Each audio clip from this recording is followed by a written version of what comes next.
Hello everyone! In this video, I'll show you how to remove someone from your Cash App history. First, open the Cash App on your phone. Next, tap on the Activity or History tab at the bottom right corner of your screen. Now, find the transaction or request from the person you want to remove. Tap on that transaction to open it.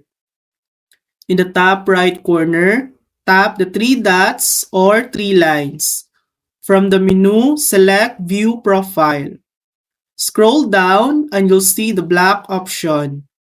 Tap black and Cash App will cancel any pending transactions with that person. Blocking them also prevents them from sending or requesting money from you again in the future. After doing this, they'll be removed from your transaction history. And that's it.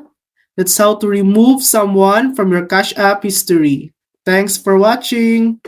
If this video helped you, please like and subscribe for more helpful tutorials.